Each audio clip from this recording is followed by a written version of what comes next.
bueno, y fue expulsado junto con toda la orden de los jesuitas de todos los dominios españoles en 1767, y fue finalmente, después de un largo peregrinaje, fue a parar a Imola, un lugar muy interesante porque todo el mundo lo conoce por la famosa Gran Premio Internacional de Automovilismo, claro. en Imola. Y ahí vivió Lacunza hasta que falleció en el año 1801, a los 70 años. Pero es interesante que estando allí en Imola se dedicó con gran intensidad a estudiar el libro del Nuevo Testamento, el Apocalipsis o la Revelación, y se transformó en un gran exégeta del libro de Apocalipsis, y escribió entonces todas sus reflexiones, las volcó en un trabajo monumental que se llama La venida del Mesías en gloria y majestad, que comenzó a escribir en 1785 y lo terminó recién en 1890. Y fíjese, cuando se imprimió, como se decía en aquel entonces, cuando no existían los medios modernos, en letras de molde, y está en 4 tomos. Se conoce como la edición belgraniana. Belgrano admiró tanto la obra de Lacunza, ese comentario que escribió sobre la venida del Mesías en gloria y majestad, que como las que andaban circulando ya desde 1811 en el mundo, porque esa obra de Lacunza en su tiempo y aún hoy fue considerado un bestseller, y no había un intelectual en el mundo que se preciara de tal si no leía La venida del Mesías y gloria y majestad, al punto que fue traducido a varios idiomas. Y Belgrano, cuando estaba acá ya de regreso en el Virreinato del Río de la Plata, como él parece que él había conocido esa obra en Madrid, la edición de 1811, pareciera que la había conocido allá, no se sabe exactamente, pero cuando vino acá, justamente en la biblioteca fundada por Mariano Moreno, había un ejemplar de la edición de 1811, pero era una edición muy defectuosa, y él consideró que los americanos, decía él, los americanos, y por supuesto la gente del Río de la Plata, merecía tener una buena edición y bien impresa, y entonces asumió la responsabilidad. Él era muy amigo de un sacerdote dominico, que, como los dominicos, en la iglesia de Santo Domingo estaba a 1,25 cuadras de la casa de él, porque Belgrano nació en lo que hoy es la avenida Belgrano 430. Ahí hay un edificio de varios pisos que se llama el edificio Calmer, y ahí cruzando la calle estaba Santo Domingo, y él era muy amigo del prior de Santo Domingo, el padre Isidoro Celestino Guerra. Guerra tenía lo que se considera uno de los mejores manuscritos de la venida del Mesías en gloria y majestad de Lacunza. Era un manuscrito que lo había escrito, lo había copiado el secretario de Lacunza, así que estamos hablando de una fuente de primera mano, que era el que le escribía a Lacunza, ¿no? Le dictaba a Lacunza, y el amigo lo escribía. Y ese manuscrito lo tenía el padre Guerra. Y cuando el gobierno del Río de la Plata lo designó embajador plenipotenciario en Europa, con sede en Londres, para tratar de conseguir el apoyo de las principales potencias europeas a la Revolución de Mayo, él se llevó ese manuscrito. Pero acá hay algo muy interesante, y entra en escena don Francisco Hermógenes Ramos Mejía. Nosotros dijimos que Belgrano nació en 1770, Ramos Mejía nació en 1773, o sea que tenía casi 3 años menos que Belgrano, pero se conocieron, eran vecinos y también Ramos Mejía tenía inquietudes espirituales y él lo quería mucho a Belgrano, pero parece, y esto lo digo con un poco de humor, que quería más al manuscrito, porque antes que Belgrano se embarcara, él copió ese manuscrito del padre Guerra, porque en aquella época no llegaban con mucha frecuencia los barcos, por 2 motivos, o los hundía una tormenta o los hundían los enemigos de la potencia propietaria de esos barcos. Digamos que si el barco era español, lo hundían los ingleses o los franceses, que estaban enemistados y estaban en guerra en esa época. Y Ramos Mejía tenía miedo que pasara algo así, pero felizmente Dios cuidó tanto a Belgrano como al manuscrito y lo hizo imprimir en Londres, una muy buena edición. Se llama la edición belgraniana, 1816, para que ustedes tengan una idea. 4 tomos, 1937 páginas, los 4 tomos. Una gran obra, tremenda. Miren qué obra.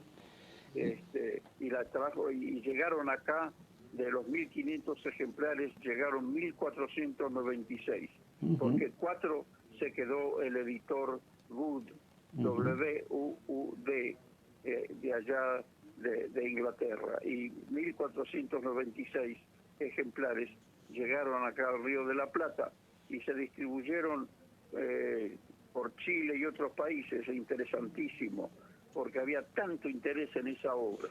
Yo tuve el privilegio de ver un ejemplar original de 1816 en una librería de Buenos Aires, una librería muy famosa, la librería de Fernández Blanco, y él me decía, Fernández Blanco, que todavía se conseguían ejemplares sin abrir, sin abrir. Interesante.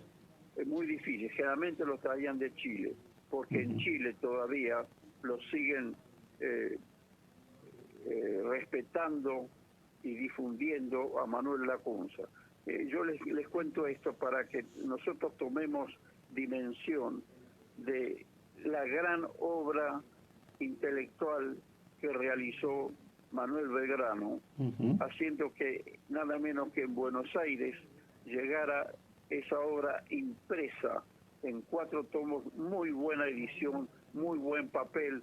He tenido en mis manos varios ejemplares de esa edición.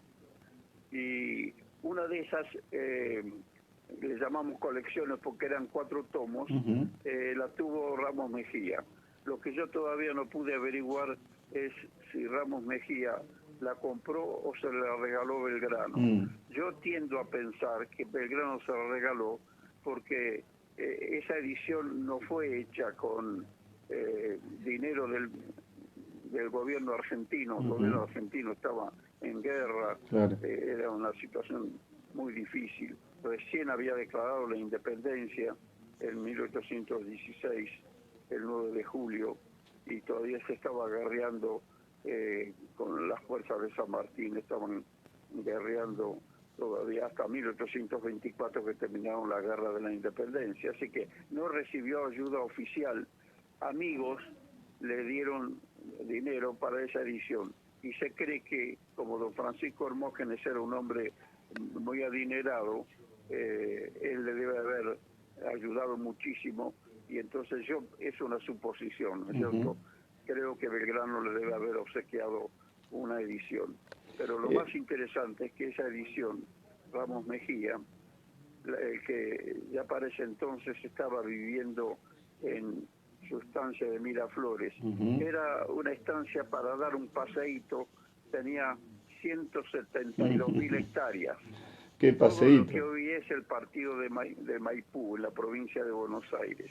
Y él vivía ahí, le había comprado esa extensión de tierra a los indios pampas, como se los llamaba en ese entonces.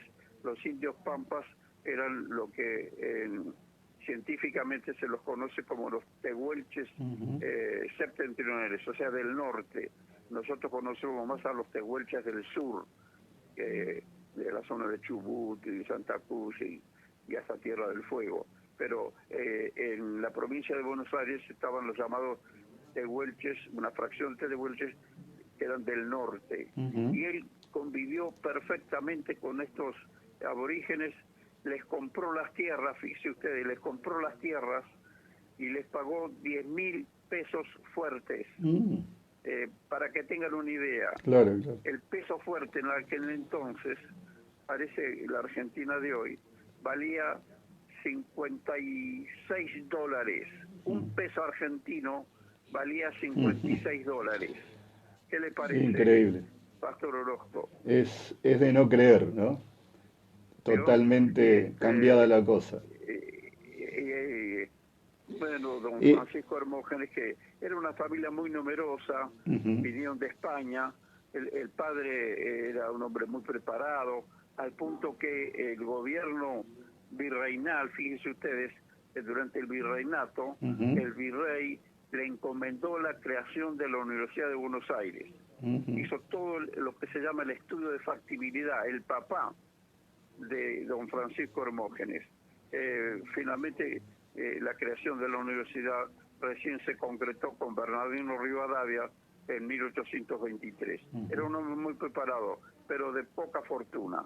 Era funcionario del gobierno español, tenía muchos hijos, y ¿cómo hizo la fortuna?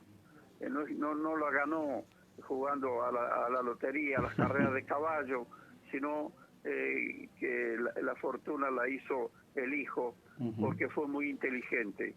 Cuando tuvo edad para trabajar, como hacían los padres antes, nuestros padres, yo hablo así porque ya tengo más de 80 años, mi padre cuando terminé el secundario me dijo, bueno, o trabajás o estudiás.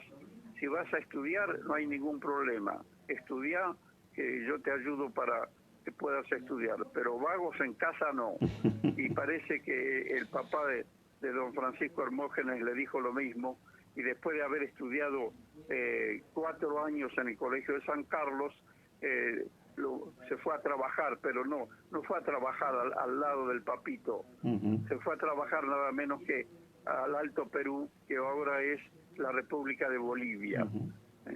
Bastante lejos. Ahí trabajó, pero fue muy inteligente, porque allí encontró una chica que uno cuando ve la foto, usted si tiene mi libro sobre Ramón Mejía, va a ver la foto, hoy no ganaría ningún concurso de belleza, ni sería locutora, ni presentadora en la televisión, pero don Francisco Hermógenes le vio otras virtudes, y también parece que le vio el bolsillo al suegro, porque cuando se casaron, el suegro, como se dice en porteño, se puso con lo que hoy sería unos $10 millones, que era la dote que en aquel entonces se acostumbraba a dar. Doña María Antonia de Segurola. Y entonces él fue cuidadoso, lo invirtió bien. Cuando regresó aquí al Río de la Plata en el año 2005 o 6 por allí, compró una chacrita en las afueras de Buenos Aires, que hoy todavía está, se llama Los Tapiales, donde hoy está el famoso mercado de concentración de frutos de Buenos Aires, a donde los gobernantes nos mandan a comprar barato. Ahí está todavía la casa que compró Francisco Hermógenes Ramón Mejía en el 2008. Exacto, que está justo en el centro del mercado, ahí la casa. Está dentro del mercado. Sí.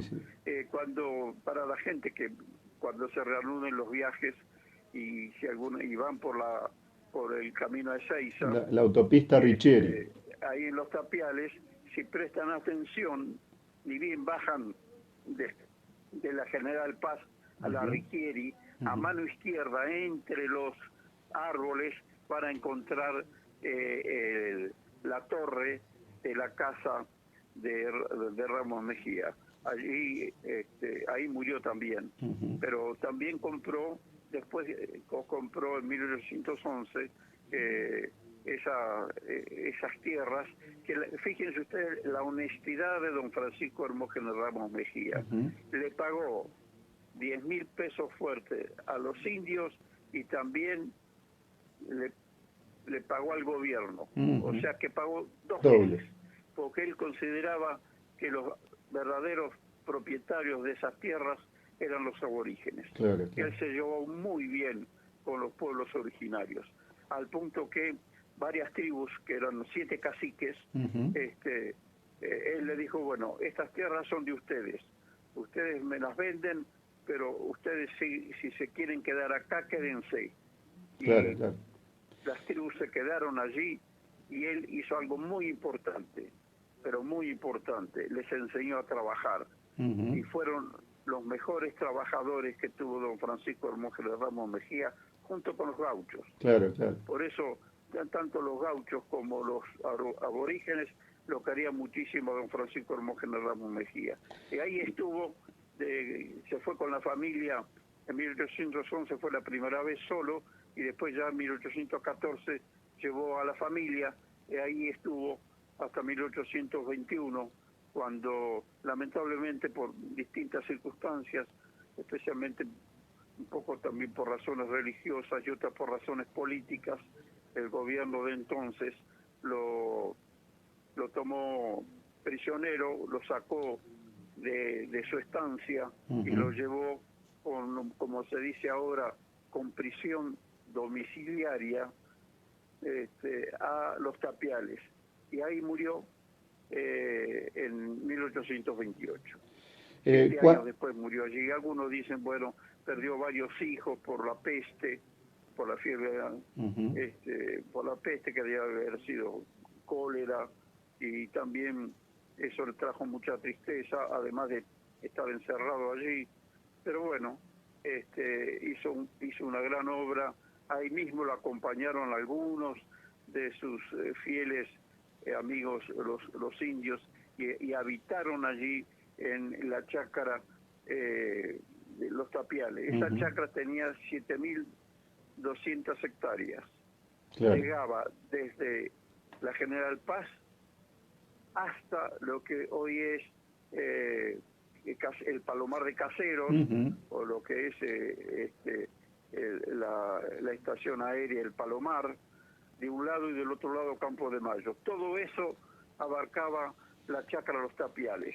Por supuesto, Ciudadela, Ramos Mejía, todo eso, el famoso colegio Ward, estaba dentro de la propiedad de don Francisco Hermógenes Ramos Mejía, un personaje sumamente interesante. Realmente. Lo interesante es que él estudió minuciosamente la obra de Lacunza, y ahí descubrió verdades maravillosas, como por supuesto la segunda venida de Cristo, ni que hablar, ¿no? Y también la justificación por la fe.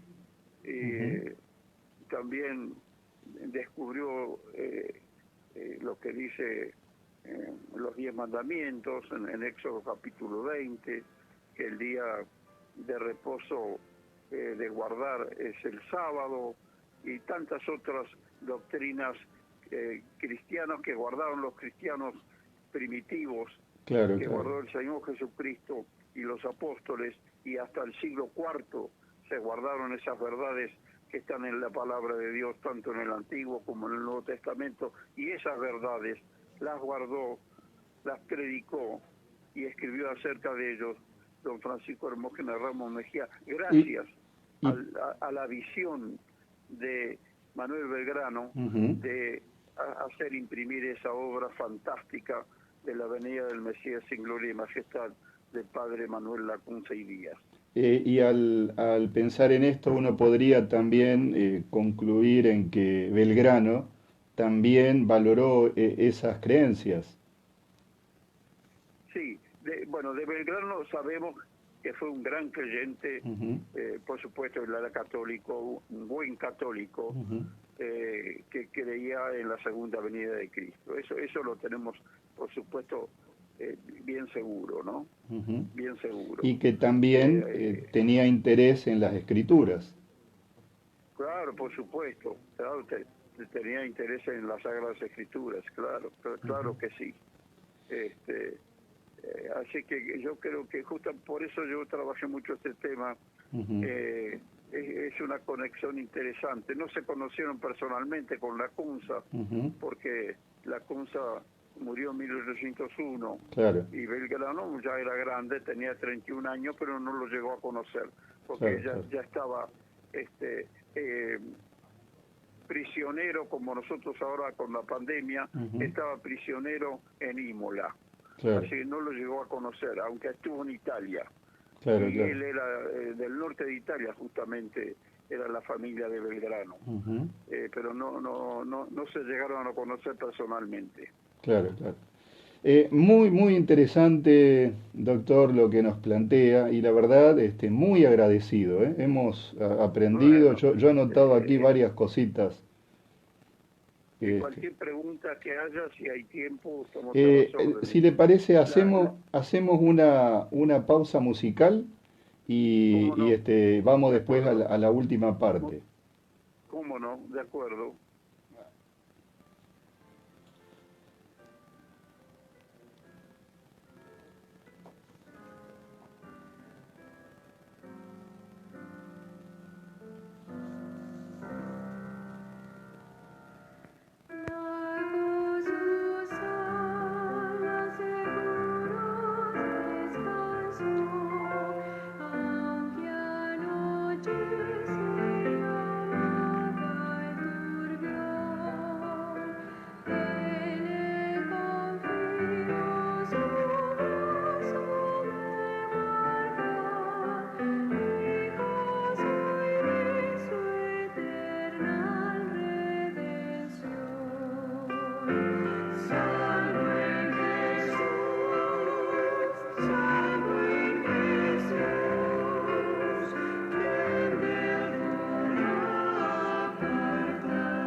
Estamos, de acuerdo.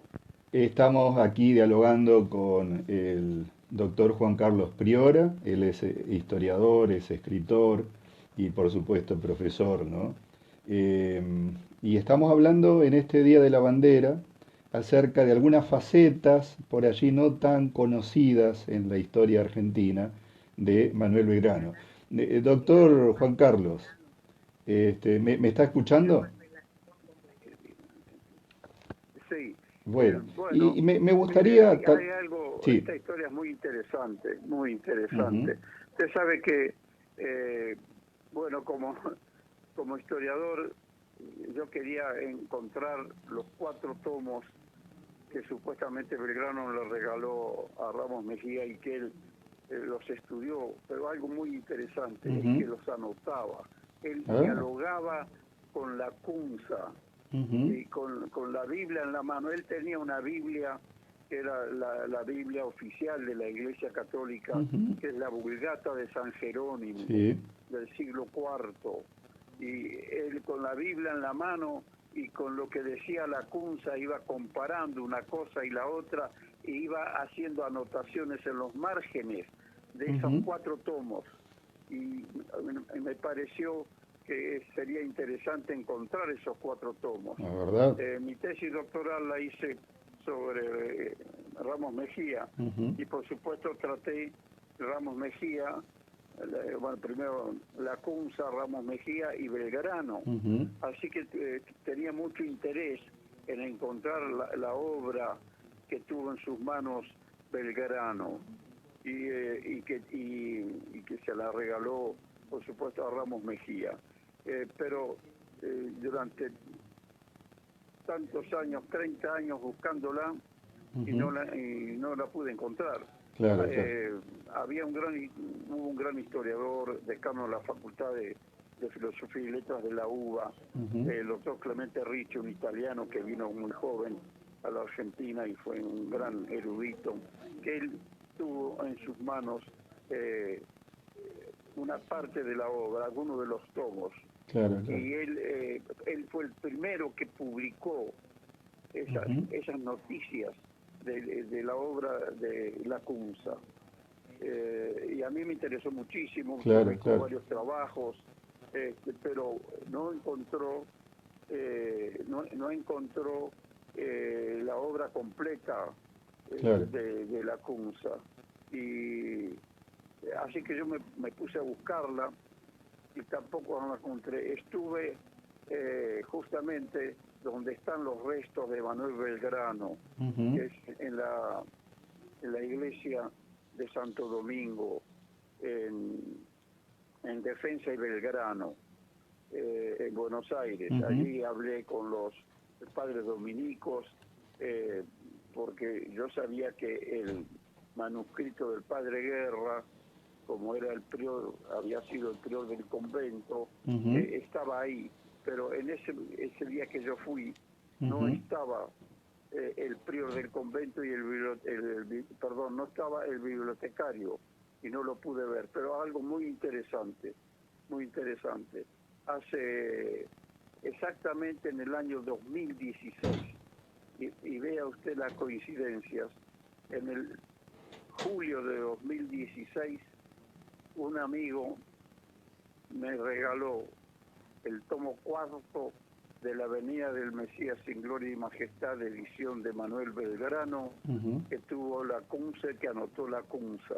Claro, Y claro. lo fuimos a buscar con 2 colegas más, el doctor Aecio Cairos y el doctor Víctor Casali, lo fuimos a buscar a Buenos Aires, lo trajimos y desde el 6 de julio hasta fin de julio, el doctor Aecio Cairus transliteró, porque las notas estaban escritas en castellano antiguo, Ujú. anterior a la reforma de 1812, y en latín. Y Claro. solamente un genio como el doctor Aecio Cairus podía hacer ese trabajo, y transliteró las 280 apostillas del tomo 4. Ese Ujú. tomo 4 hoy está depositado en el Centro de Investigaciones Huay de la Universidad Adventista del Plata, porque yo no me sentía merecedor de quedarme con ese tomo, y ese tomo está ahora para que los investigadores lo estudien. Y además, la Universidad Adventista del Plata publicó esas 280 apostillas en un trabajo muy interesante que se llama Una proyección argentina de la obra de Manuel Lacunza. Ahí están así que yo quiero decir que no hablé tanto del Belgrano militar, del cual habla todo el mundo, sino quise hablar, investigué más al Belgrano intelectual y al Belgrano cristiano, cristiano genuino, de firmes principios cristianos. Y ese fue don Manuel Joaquín del Corazón de Jesús Belgrano, 1770-1820, que hoy 20 de junio estamos recordando. Cuántas cosas valiosas, doctor. Antes de pedirle que pueda hacer un último saludo, le comento, aquí hemos recibido algunos mensajes. Mario Ramírez dice: un abrazo grande a mi querido profesor y un gusto volver a escucharlo. Bueno, un abrazo para Mario. Y de paso, si me permite, paso un chivo. Por lo menos alguno a mi querida prima Susana Cardinal de Chiaradío, que a lo mejor me está escuchando. Bueno. Sus hijos, la doctora Chiaradío y mi querido sobrino Daniel Chiaradío, y bueno, por supuesto el resto de la familia. Ahí tengo, a lo mejor ustedes que están en la radio conocen a los muchachos Boela. Esos muchachos también son primos míos. Bueno, vamos dos hermanos. Trabajan en el canal de televisión. Allí, por lo menos los visité hace unos años cuando me llevó el pastor Roberto Gigliotti a dar unas conferencias. Estuve con ellos, también son primos. Lo mismo que el doctor Oscar Botti, también, que es neurólogo. Él también es mi sobrino. Así que bueno, un saludo para ellos, un saludo para la audiencia. Diana también dice... Un gran amigo de ustedes, que es el ingeniero Larrañaga, que en una época les hacía toda la parte técnica de la radio. Ahora. Sí, está en contacto. Diana también dice: cuánta emoción escucharlo a mi tío con sus 81 años. Dice: lo admiro con todo mi corazón. Bueno, mire, acá mi esposa me está mostrando algo que ella preparó, una frase de Belgrano, que sería bueno terminar con ello. Dijo Belgrano: mucho me falta para ser un verdadero padre de la patria. Me contentaría con ser un buen hijo de ella. Ojalá que los que nos están escuchando pretendan ser buenos hijos de nuestra querida Argentina, que tanto hoy necesita tener buenos hijos. Así es, le hace mucha falta. Buenos hijos y cristianos. Es verdad. Volver a los valores esenciales. Exacto. ¿Quién es el último que llamó y mandó saludos? Que no entendí. Diana, y también Diana, mi querida sobrina. Exactamente. Y también Diana, Sandro y mis sobrinitos nietos. Ahí está. Allí. Francisco y Lucas. Y Luquita. Un cariño muy grande para ellos también. Bueno, están escuchando y ya recibieron el saludo. Rube Pincheira también saluda, yo agradece. los felicito a ustedes por la radio, porque lamentablemente son pocos los que se acuerdan de Belgrano. Muy pocos. Pero claro, hoy el coronavirus atrae toda la atención. Nos tienen saturados ya con el coronavirus, pero bueno, y se olvidaron de Belgrano. Hay que tomar. El 3 de junio nadie se acordó de que había nacido Belgrano. Es verdad. Por lo menos podemos tomar un breve espacio, ¿no? Doctor, muchísimas gracias por acompañarnos. Muchísimas. La verdad es que seguiríamos charlando, pero nuestro programa dura solo 1 hora y ya estamos al borde del cierre, ¿no? Le agradezco mucho esta oportunidad de comunicarme con la comunidad ahí de Neuquén. Ahí tengo una gran compañera de toda la carrera de grado, que es la profesora Gladys Varela, que fue directora de la carrera de Historia de la universidad. Ay, qué bueno, qué bueno. Y ahí tengo otro sobrino que no sé, ¿llega a Plotier la radio? Llega, pero bueno, por allí puede que esté escuchando algo. Ahí tengo otro sobrino que es Cristian Sharp. Ajá. Así que, bueno, lo saludo a él también. Bueno, bueno. Bueno, muchas Doctor, gracias, ha sido un placer, ¿eh? igual para Y nosotros. que Dios los bendiga y que no se contagien. Muchas bendiciones, sí hay que cuidarse. Un abrazo, doctor. Bueno, igualmente, muchas gracias. Hasta luego. Así estábamos dialogando con el doctor Juan Carlos Priora, historiador, escritor, y la verdad que un gusto poder dialogar con él, ¿no? Y bueno, ya la hora casi se nos ha ido, nos quedan apenas unos minutos, y en estos minutos finales de nuestro programa, recordar algunas frases también de Belgrano. Belgrano en algún momento dijo: la vida es nada si la libertad se pierde. Y otra frase muy significativa: fundar escuelas es sembrar en las almas. Y de hecho sabemos que Belgrano donó escuelas, ¿no?, con los recursos que él recibió. Así ha sido entonces un gusto. Gracias a quienes nos han enviado mensajes, nos han compartido también su apreciación de esto que el doctor Priora estaba mencionando. Y vale la pena recordar entonces esta faceta de Manuel Belgrano, que tiene que ver con la espiritualidad, que tiene que ver con la confianza en Dios, que tiene que ver con el respeto también a la palabra de Dios y al mensaje de la palabra de Dios, y aquello que tiene que ver nada menos que con la promesa de la segunda venida de Jesús.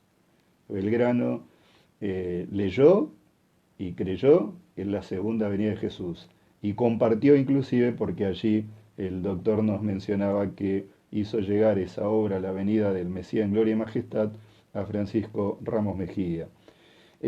La palabra de Dios habla acerca de las banderas. Hoy en el Día de la Bandera es bueno reflexionar en esto. Ya en el mismo libro de Éxodo, cuando el pueblo de Israel sale, se menciona que cada tribu tenía una bandera. La bandera representaba a un grupo y los identificaba y les daba un sentido de pertenencia. Hoy también, aquí en el territorio nacional, nos identificamos con la celeste y blanca, porque es la bandera que une a este país como un gran símbolo. Pero nosotros los creyentes sabemos que aquí en este mundo estamos como de paso, porque la Biblia dice que en realidad nuestra ciudadanía, nuestra verdadera y real ciudadanía está en el reino de los cielos. Y el libro de Isaías, el capítulo 11 del libro de Isaías, versículo 10, dice: acontecerá en aquel tiempo que la raíz de Isaí, la cual estará puesta por bandera a los pueblos, será buscada por las gentes, y su habitación será gloriosa. ¿Cuál es ese? En otras versiones se usa la palabra pendón, ¿no?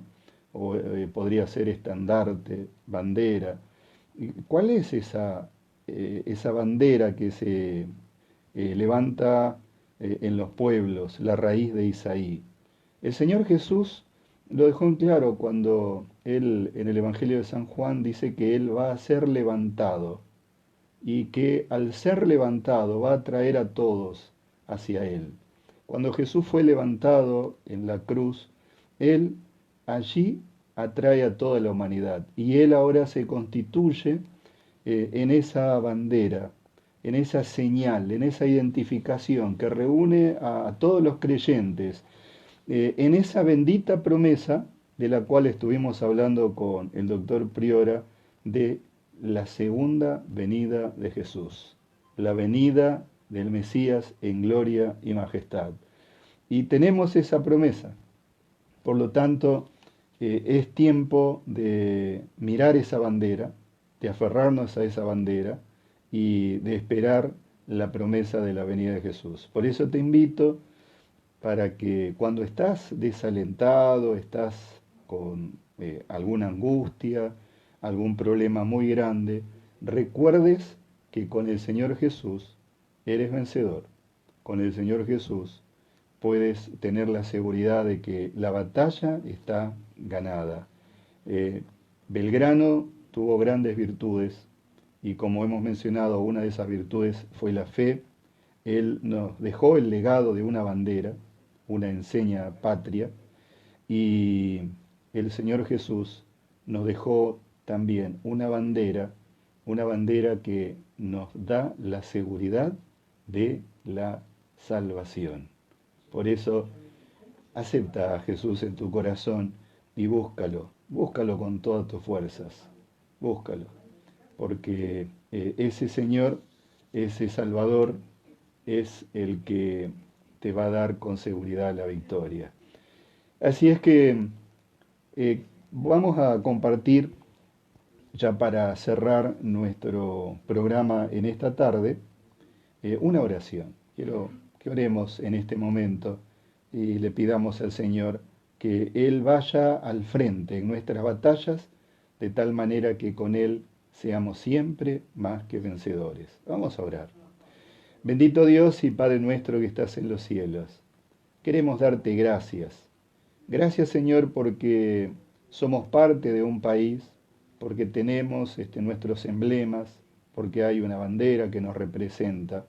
Pero sobre todo, Señor, queremos agradecerte porque Cristo Jesús vino a este mundo, Él murió en la cruz, Él fue levantado en la cruz y allí está ese estandarte que nos señala el camino. Y te ruego que nos ayudes para que podamos siempre seguir a Cristo Jesús de tal manera que podamos estar en la patria celestial y estar junto a nuestro Salvador. Que tu bendición esté con todos nuestros amigos que están siguiendo esta transmisión. Te lo pedimos en el nombre de Jesús. Amén. Dios los bendiga. Muchas gracias por acompañarnos en esta tarde. Estaremos reencontrándonos el próximo sábado a las 17 horas.